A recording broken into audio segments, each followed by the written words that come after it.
Hey everybody, JJ here, back again for another Saturday of Zoom networking. We have an absolutely amazing young man with us today. He is just taking on challenge after challenge to become an extremely successful investor, um, owning multiple businesses, and just reaching plateau after plateau at an accelerated rate. Um, Ladies, I believe he's still single. My good friend, Mr. Jason Malabute. Jason, how are you? Hey JJ, how are you doing? I'm fine, my friend. I know that since we've had last you on the call last, you've acquired an accounting business. So to be more clear, I actually started my own accounting business. I was originally looking to buy an accounting firm, and I almost bought a couple, but the sellers were taking too long, and patience is not one of my virtues. So I said, you know what? Might as well just start my own from scratch. So here we are. I own my own accounting firm. We specialize in working with real estate investors. It just made more sense since I'm a real estate investor myself. That's friggin' awesome, brother. Hey, to give people a little bit of background on yourself, getting out of your teen years into your 20s, was real estate on the landscape for you? And if not, what were you doing, say after school leading into your first line of career? How did you start out getting to be the successful entrepreneur you are today? Yeah, so great question. So my dad and my mom always pushed me to be an entrepreneur due to my disability. They said that, hey, it's reality is it's going to be hard for you to find a high-paying job compared to your counterparts. So they pushed me towards entrepreneurship. I did not know what that looked like exactly. So when I got into college, my mom said you should get into accounting. I had no idea what accounting was, nor did I know what an accountant did. But I said, you know what?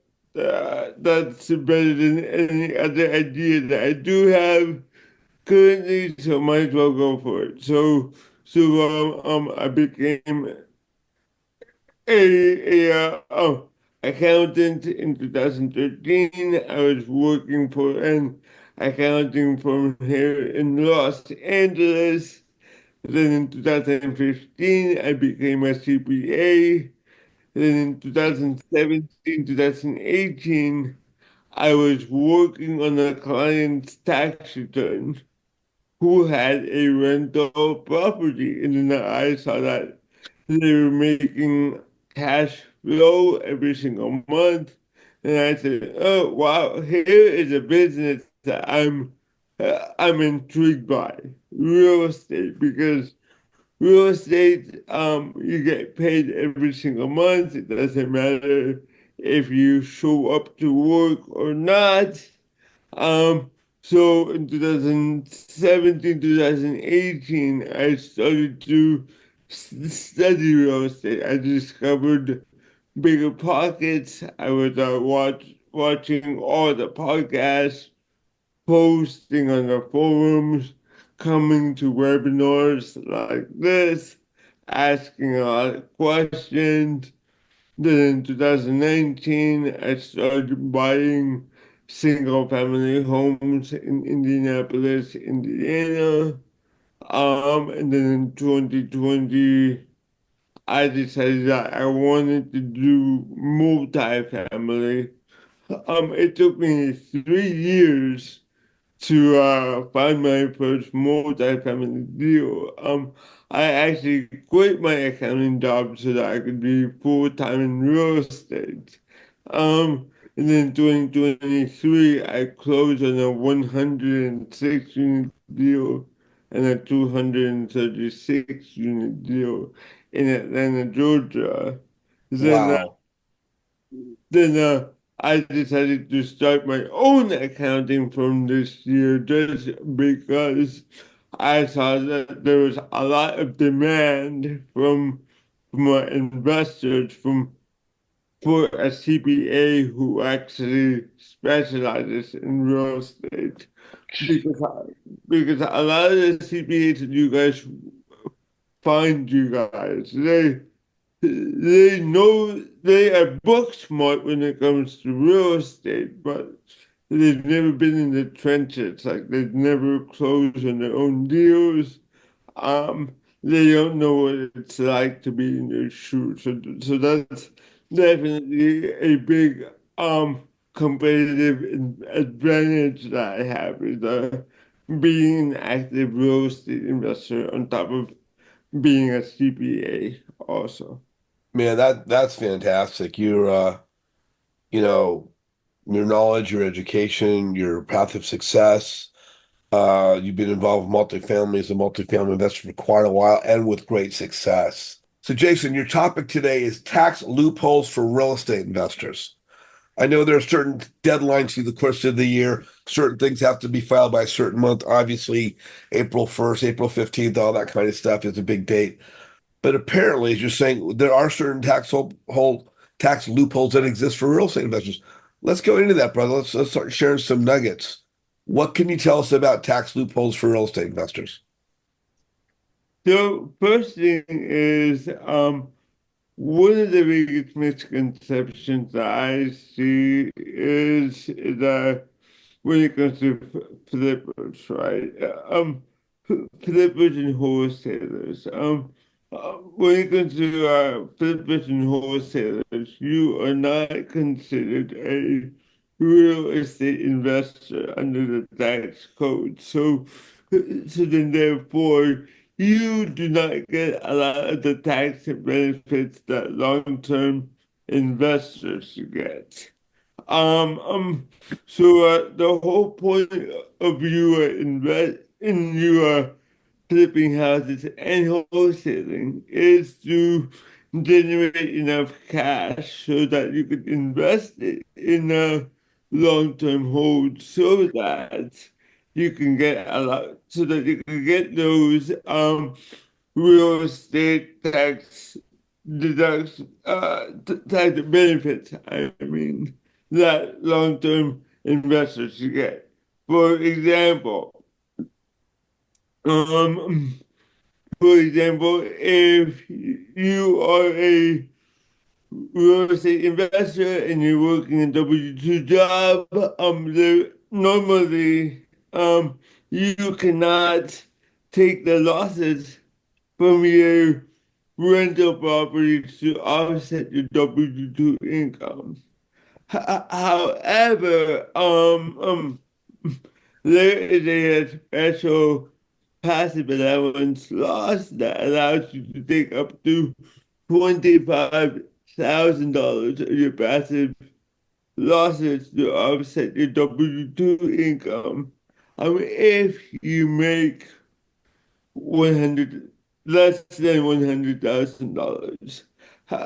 However, if you make more than $150,000, that's completely phased out. And then the only way that you are able to um offset your active income with your passive losses if you make more than $150,000 is if you can become a real estate professional. Now, a lot of people think that to become a real estate professional, you have to be a real estate agent or a real estate broker or a property manager. No, that's not what a real estate professional means when it comes to the IRS tax code.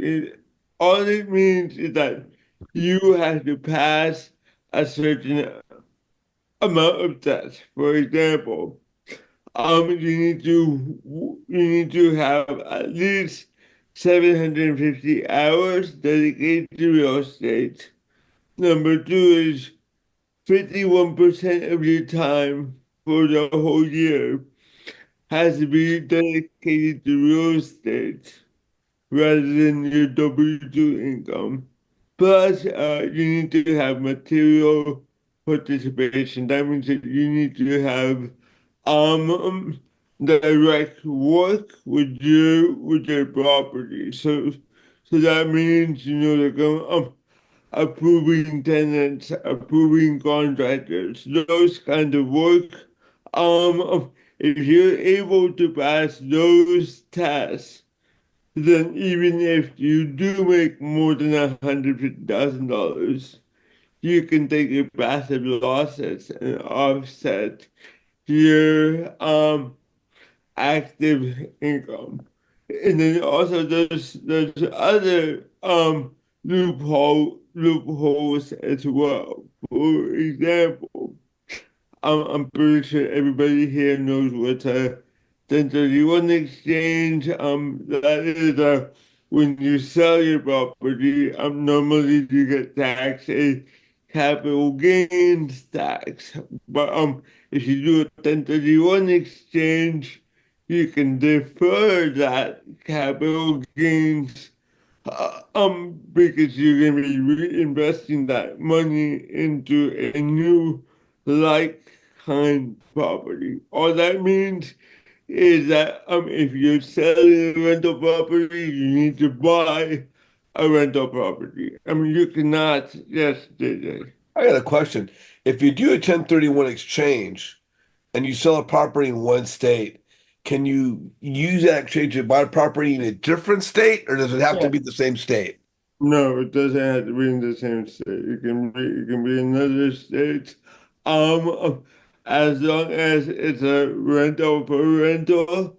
And also try not to get compensated with anything else. Like for example, if it's you get paid cash on top of you trading it for another rental, unfortunately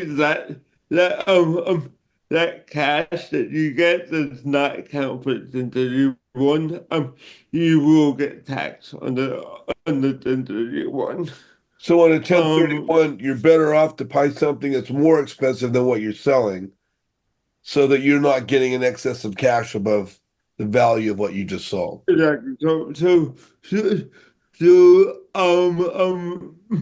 whole goal of a 1031 is to invest in something that is equal value as the property that you are replacing. That's what you're trying to do. And they go, another trick is that um you can like let's say you're trading in one rental, right? You could 1031 into multiple rentals as long as the value of the multiple rentals is equal to the original rental that you're replacing.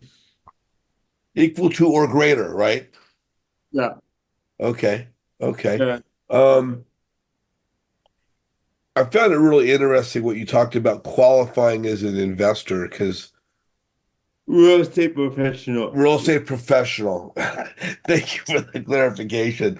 Because a lot of people don't know about that. I mean, there's so many things that we're looking at, like some of the basic ones are depreciation, appreciation, depreciation.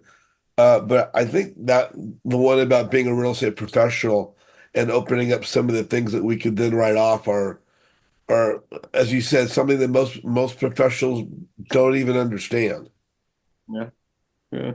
Like, that's that's very important, because like if you're able to qualify um uh, to become a real estate professional, you can offset your W-2 income with the passive losses, and that's very important, especially if you are a high earner, because normally you active income is taxed at a higher rate. So that's why it's important to take advantage of that, if you can. Another loophole that I wanted to share with people here is that if you own a primary residence, um, as long as you live in that house for for 2 out of 5 years, you can actually exclude up to 500,000 of the capital gains. Really? So how much does the property have to cost? Um, um, um, it doesn't really matter how much it costs. All that matters is that you lived there for the last 2 out of 5 years. Okay, so minimum of two, right? Yes, yes, 2 out of 5 years. Yes. Oh, 2 out of the 5 years. All right. Right. All right.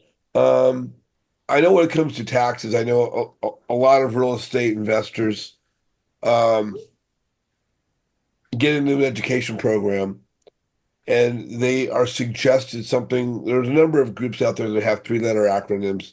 There are two that come to my mind right now. I'm not going to mention either one, but a lot of them sell an accounting service. I know for Mm. myself, I have an accountant and I know my accountant. He's become a personal friend of mine. We go to sporting events together. He's my personal friend. I just like to do business that way. Do you recommend that every real estate, I'll just say professional or investor, wholesaler, they need to have a good tax person, right? Yes. Having a good tax person is very important because a lot of people don't know this, but but for the average American DJ, taxes is your number one expense. It's the biggest expense that you pay every single year when you consider federal taxes, state taxes, you consider payroll taxes, sales tax, property tax.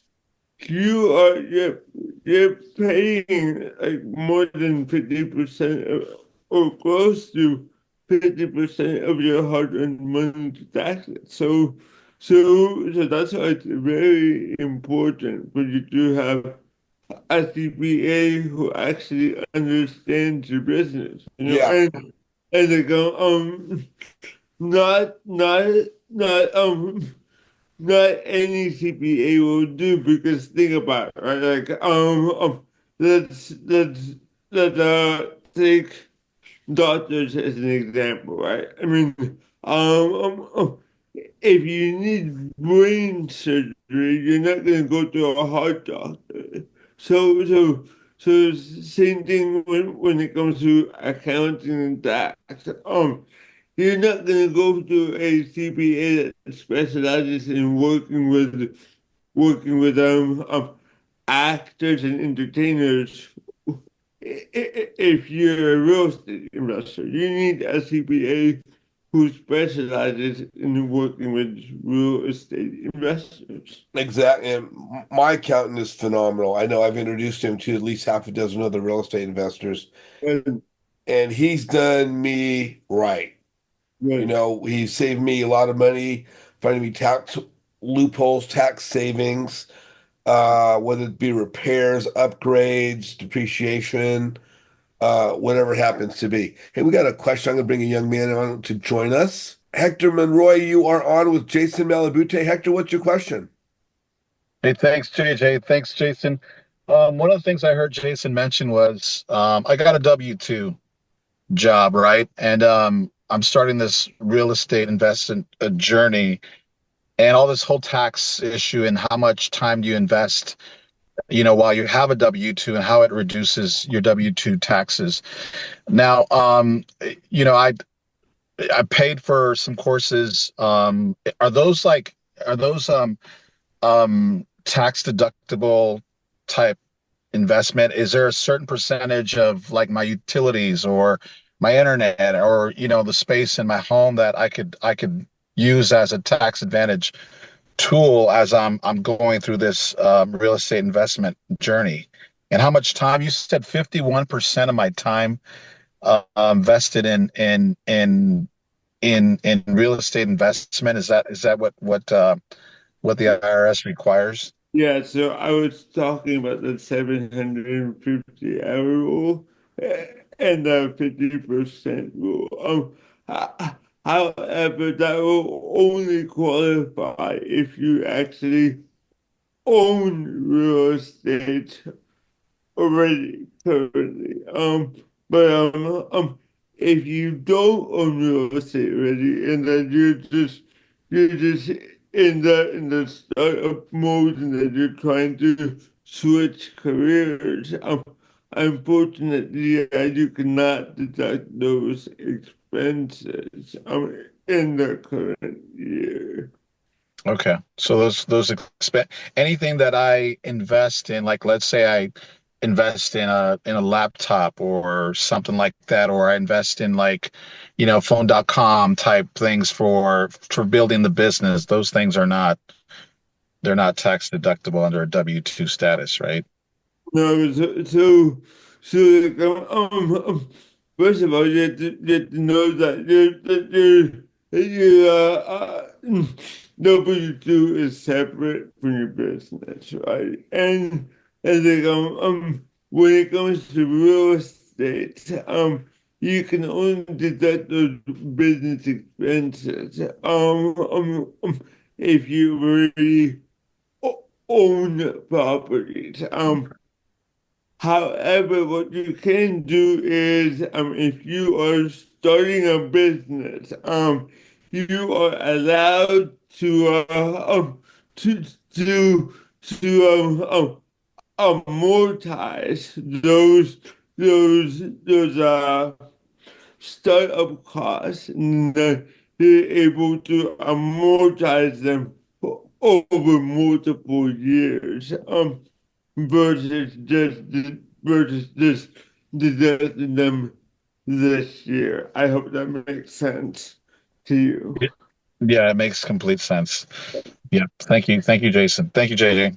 You're welcome, Hector. Glad to see you on today. Thanks for joining us. Jason, and along that same line, I guess the one thing I want to ask about is there's a difference of having expenses.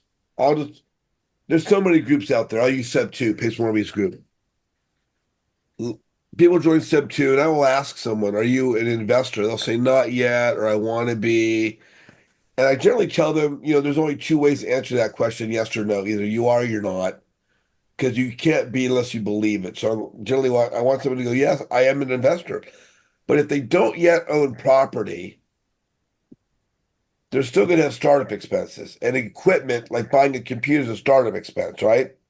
Exactly. And I want to dig in deeper into that. So like all those startup costs that you accumulate when you're starting a business, the IRS allows you to amortize them over 180 months, which is which that let's see how many years is that? What's 180 divided by 12? Let's see 180 divided by 12 equals 15 years. So you're able to spread those startup costs over 15 years.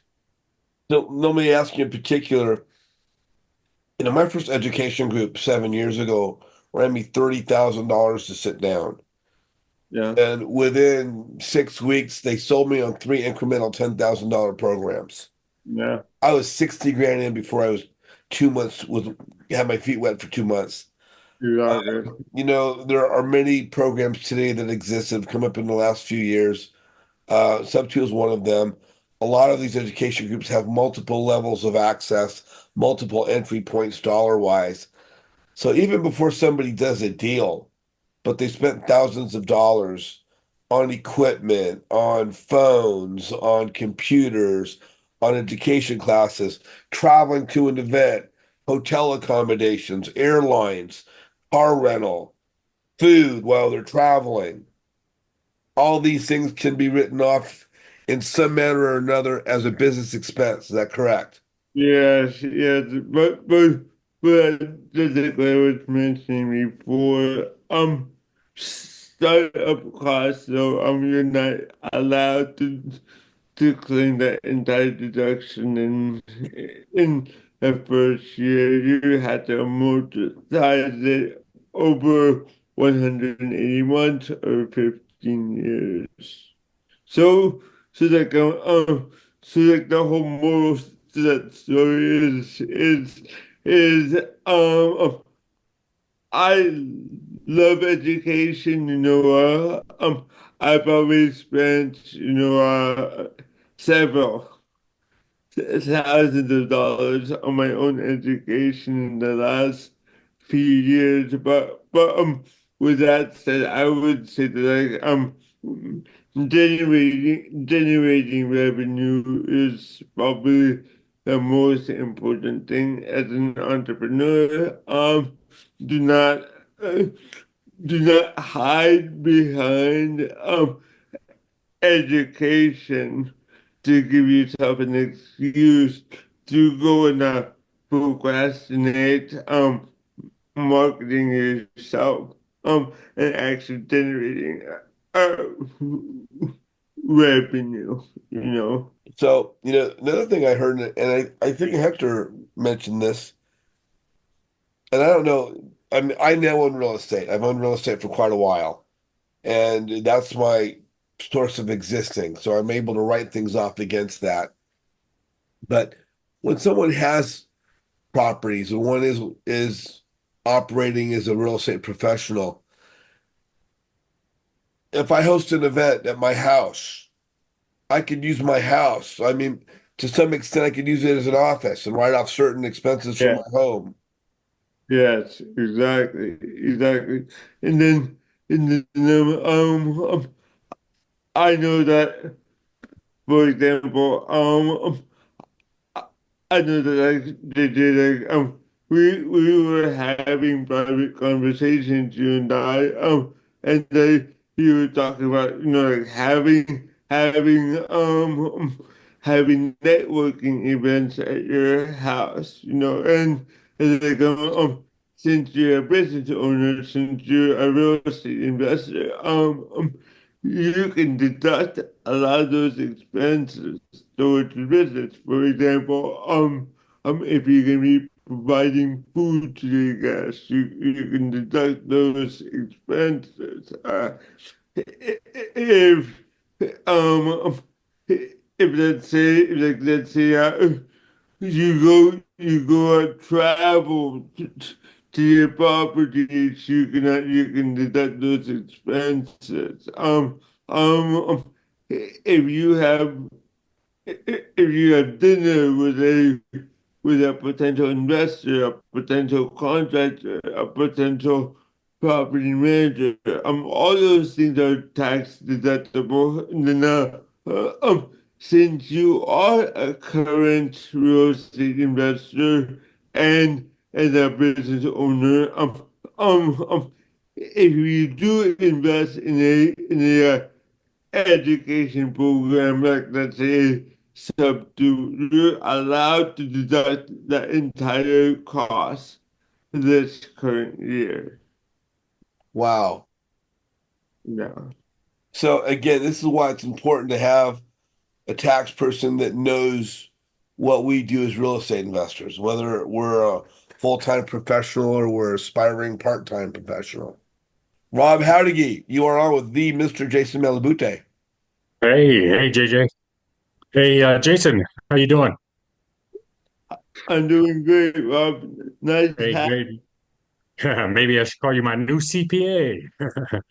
So, Hey, but I appreciate all the information you're giving, and this is perfect timing. I actually got a phone call this morning. My sister, she's going to be rolling over her 401k very shortly, and I need your services for her. Sounds So good. she needs to become very educated on what to do with her 401k money.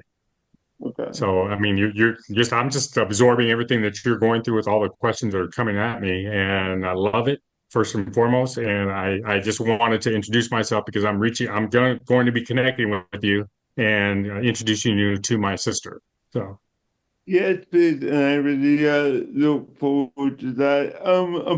You and your sister, you guys can learn more about me and my firm by going to realestatetaxpro.com. but that's all I just want to introduce myself, say hi, and say thank you for coming on and sharing your story. Of course, no problem. If you ever have any questions, feel free to reach out. All right. Thank you. Thank you very much. Thank you. Rob, always good to see you, my friend. How long should, let's say someone's in an education program. Let's say they just started in the last couple of months. They've not done their first deal yet. They've not even gotten through the curriculum yet. They want to get a deal, but I'm working on my first deal, but they're still, getting the pedals going on the bicycle here. How long should one wait to find a good tax person to say join their team? Yeah, I would say, I would hate for you guys to go and spend like a whole bunch of money on me or any other real estate professional until you actually get a deal or get something under contract because I would say that before that point, I mean there's really not much that we could do for you until you find your first deal and that you're pretty confident that you're going to be closing on that deal. So you mentioned a wholesaler early on, right? Now, if a wholesaler owns rentals, then now they are a real estate professional. As long as they meet the 750-hour rule, the 50% rule, and they do have material participation on their properties, then yes, they would be considered a real estate professional under the IRS tax code. Let, Yes. let me ask you this. Does a person living in any state, does their tax person have to live in their state? Obviously, you know, if your tax person lives in your state, they may know more of the local requirements. Exactly. Exactly. But like but thank God that we live in 2024 where everything is now in the palm of our hand. This is all I do is just research real estate and tax stuff. So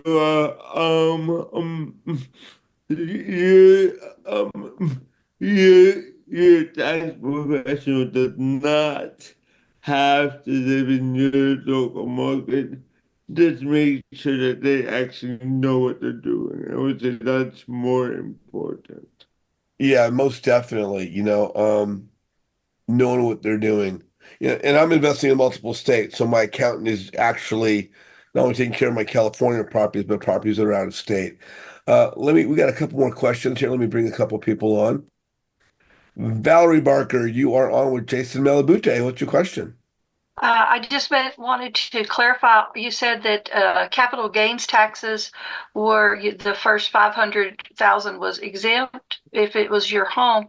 But that's true for a joint account, right? For two, not for one. No, It's just that 250 for one. Is that right? yeah.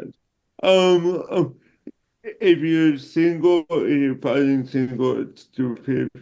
If you're Yeah, married, it's 500,000. yeah. Yeah. And the other question I had was, in my situation, I already have two rent houses before I got into sub two and all this, and I don't have those two rent houses in a LLC.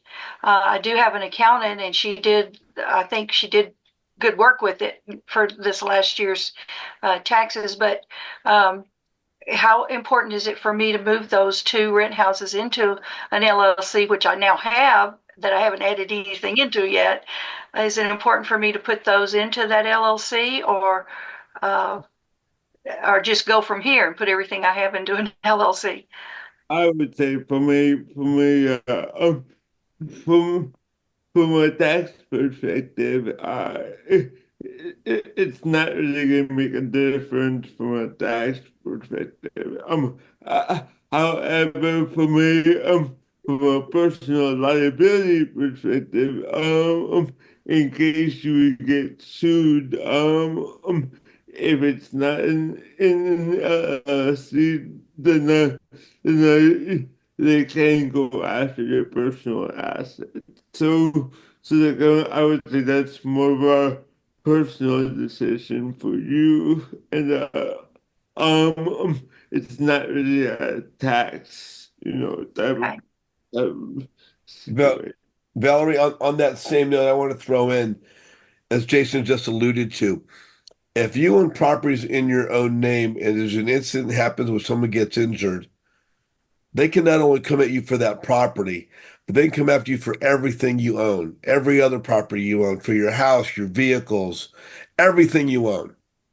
Yep. So you don't want to put, if you have three different rentals, you don't want to put them into one LLC. Because if someone gets injured at one of those LLC, at one of those properties, and all three of those properties are under that one LLC, they could come after you for all three of those properties. Yeah, Yes, and they are in my living trust. yeah, and and JJ is 100% correct. The best scenario is that you have one asset per per per LLC. That is the best situation from a legal protection perspective. However, I know that for a lot of real estate investors, especially for people who live in a state like California, where where each LLC you have to pay $800 minimum every single year to the franchise tax board. Wow. I know that like for a lot of our real estate investors here in California, that's not really feasible. So like, that's why some investors take the chance and just have multiple properties in an LLC. But with that said, from a legal protection perspective, JJ is right. Like the best scenario is you have one asset um for every LLC that you own. Yes. Okay. Thank you.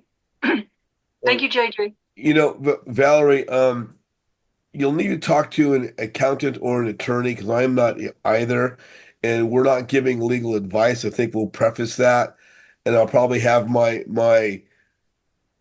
editor put that preface at the beginning of this. We're not getting legal advice. We're not giving financial advice. Um, Right. but And I do have access. I do have been using them. I well, what I I wanted just to say. haven't moved those two houses into an LLC Well, that hang I've on, already hang on, built hang for on, me. hang on here. Don't cut me off. That I think when you put them into an LLC, as Jason said, you want one entity per LLC. You don't want to put multiple entities into one LLC. Some people in California might do that to save a couple dollars, and you'll have to check with your accountant and your tax guy. But it's my understanding that those fees are a tax write-off. Yeah. So Mhm. if they're a tax write-off, you're not really saving anything because it's a tax write-off anyway. So put each property in its own LLC That way, you never have to worry or risk anything about something happening, and then both properties becoming subject to appropriation or whatever else might be happen to play. But again, I'm not an accountant, I'm not an attorney. Jason is giving suggestions. He's not operating as a paid accountant right now. These are just points of view and perspectives. But definitely make sure you have your own real estate attorney. I mean, we should have our own team put together. Our team should be our contractor, our tax person, our bookkeeper, our accountant. People that we get to know that we could utilize, and they're going to do us better when they know us than if we're just, Right. paying some service or something. But, build your network, reach out, see what the professionals in your area that you or your friends are utilizing suggest.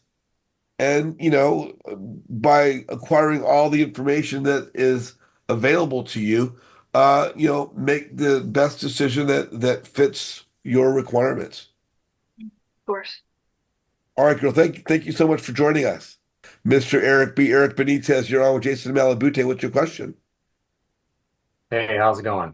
Um, I got a couple questions. You mentioned earlier in the call that if you live in a house for 2 years, I'm assuming this is under a personal property, not a strictly rental. Is that correct? When you mentioned that earlier?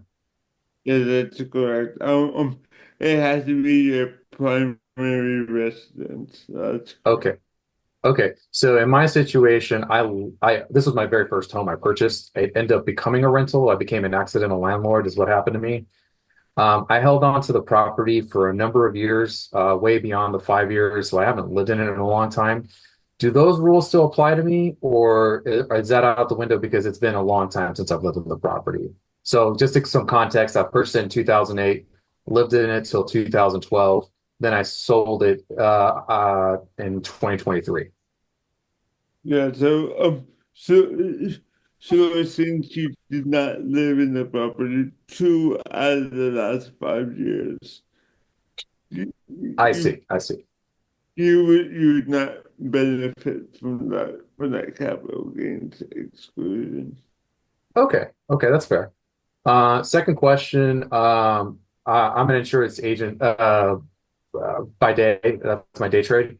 So I have to be licensed to do the kind of work I have in the specific state that I operate in.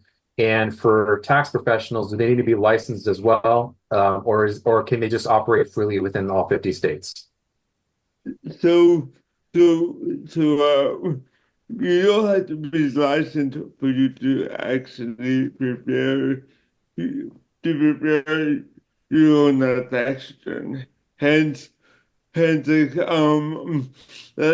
why a lot of people, do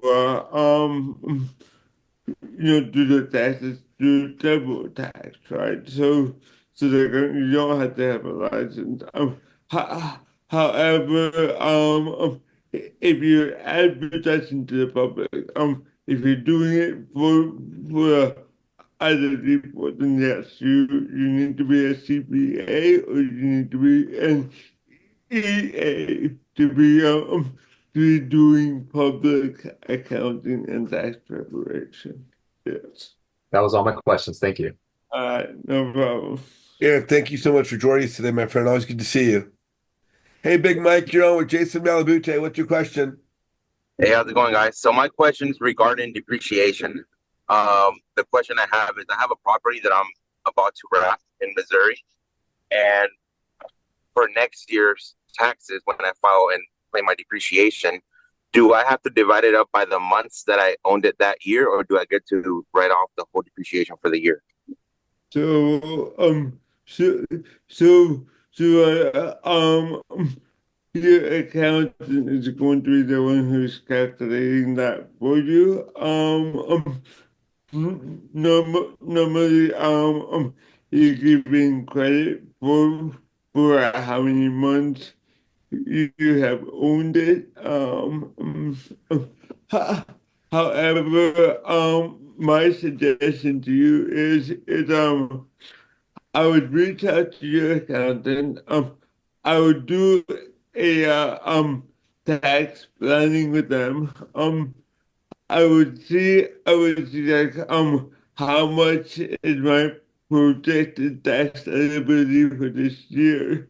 And then if you can qualify as a real estate tax, I mean, sorry, real estate professional, or if Okay. you make, or if you make less than $150,000, maybe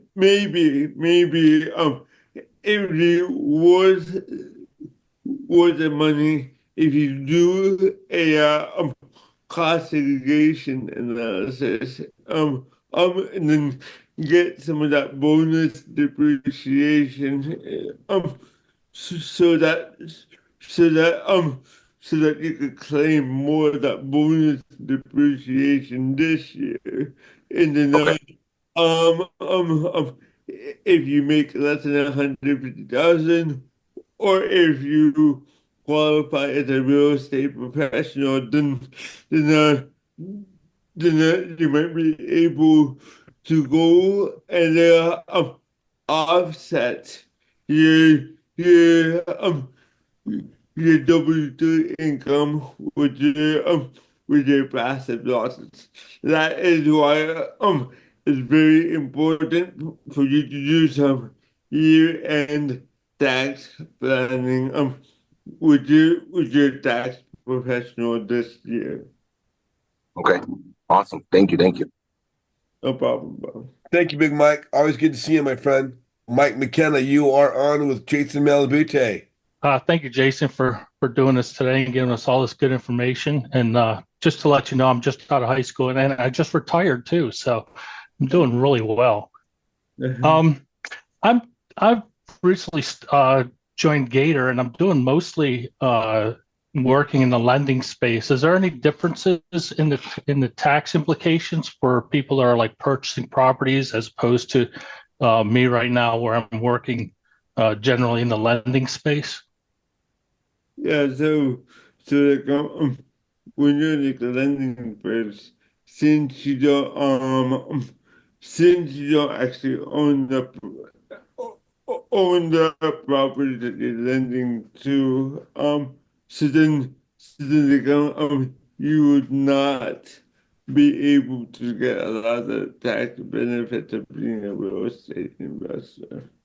Um, Also, I would have to double check on this because I'm not 100% sure on this, but like I think that like interest income is treated differently, but once again, I'm not 100% sure on that. I would have to double check on that for you. Okay, I'd love to stay in touch and get that information, get the follow information from you. Yeah, please. Okay, that's all I have right now. Thank you, Michael. Thank you so much for joining us today. Always good to see you. Boy, Jason, you really dropped some gold nuggets today. I see the people taking notes. You got their pens moving. Um, I always appreciate you coming out, my friend. Thank you, DJ, for having me. You're welcome. And I just have to say this, being that the World Series game one was last night, you're wearing that Dodger hat. Go Dodgers. Quite a home run last night. First Grand Slam home run, first walk off Grand Slam home run in the history of the World Series. So like I'm gonna have a fun fact for people here that like a lot of people don't know about me, but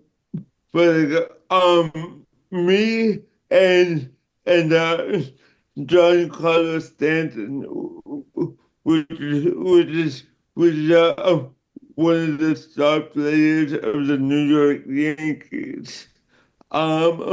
We actually grew up together, and I've known Stanton since elementary school. So like it was very humbling and very cool to see him in like the big stage,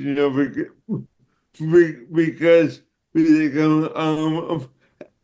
as an entrepreneur, I definitely can relate to having a goal and really like working in your craft every single day.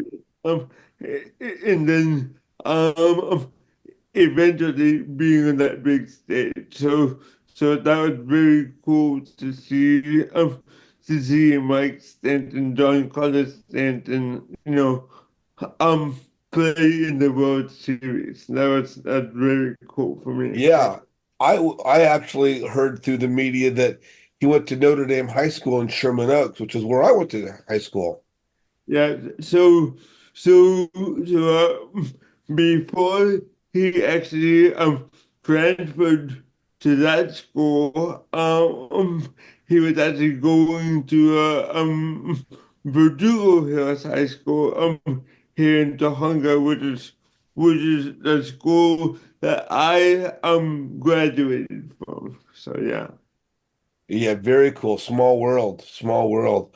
Hey, so brother, I just want to thank you for being on again. We've had a chance to meet one another personally and spend time together. I'm honored to call you a friend.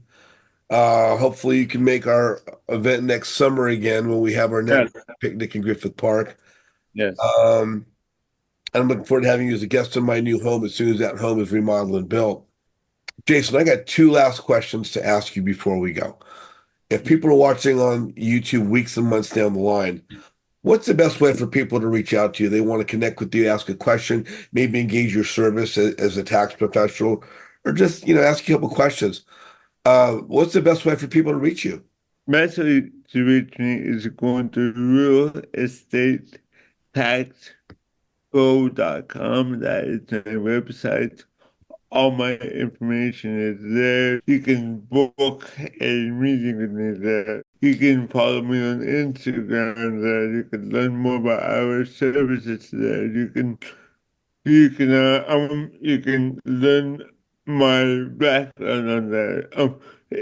And then also JJ, if you go all the way down to the bottom of my website, realestateexpo.com, you can join my free newsletter. We send a free newsletter every single week with our tax tips. It's 100% free. There's no sales over there. It's just value, value, value. And here's your Facebook page, Jason Malabute. Yes, that's me. There you go. Awesome. Awesome. Yeah, your story, your success, overcoming, a challenge in life and basically putting it completely behind you as you just continue to grow and succeed is amazing. Um, my last question for you is I have a networking group, and I'm always talking about the importance of networking, not just doing the job, but networking. For someone that has grown so quickly and not been an easy road, obviously, you've worked hard to get where you are. Many people that don't even face 1/10 the challenge you do aren't even 1/10 as far successful as you are, which is a credit to you and your character and integrity. But there's many education programs that have a Facebook page for their community. And each of these education programs have a new person coming to the community every single day. Some of them are brand spanking new to real estate, some of them are extremely experienced, although many of them are now coming to social media and engaging in a Facebook group of other investors for the first time, learning, maybe not even learning, but being introduced to using social media and Facebook as a business tool to build their business. From your standpoint, for these investors, new and experienced, what is the importance of social media, networking, Facebook to the success of one's business? It's very important. Like today in 2024, your your social media is the new business card, and that before anybody even reaches out to you to potentially do business with you, please believe that they've already researched you online. So So that's why it's very important for you to be networking with our people. And um thank you for reminding me today. That's another announcement that I wanted to share is that I'm probably gonna start a new meetup group here in Los Angeles. I used to have my own meetup group here back in 2022 and 2023. I took a 11 months break, but but I'm joining a new meetup group. I'm gonna be the co-host there, and we're gonna build something even bigger and better than before. So I would love to see you guys there. If you guys are ever in Los Angeles. Well, and keep me apprised as you build that. We have a, large number of my networking group is in Southern California. So let me continue to promote your business and anything you're doing, particularly since you bring such great value to to our group. Thank you so much. Thank you. Hey, if you guys are watching on YouTube right now, please like Jason's video. In the comment section, please put down what your takeaways were, what you found informative, educational, benefiting you, your business. If you want to connect with me, feel free to scan the turquoise QR code right here. It takes you to my website. You could click the register now buttons and register to be a part of my group. If you want to watch Jason's video or see videos that we've done in the past, please scan the purple QR code here. It takes you to my YouTube channel, The Flip Side Up with JJ, and subscribe there. You'll get notified every time one of our videos drops. If you guys are on the call right now, do not disappear. We're going to do some live networking, talk to Jason a little bit more, and I've got some things to share with you myself. If you're watching on YouTube, guys, thank you so much for joining us, for watching us. Please look for more great videos coming up on Flip Side Up with JJ. And Jason, for everybody else, we'll see them out in the world of virtual networking and Instagram and Facebook, right? Yes. I'll see you guys, and I look forward to connecting with you guys more. Thank you, everybody. Please join us again soon.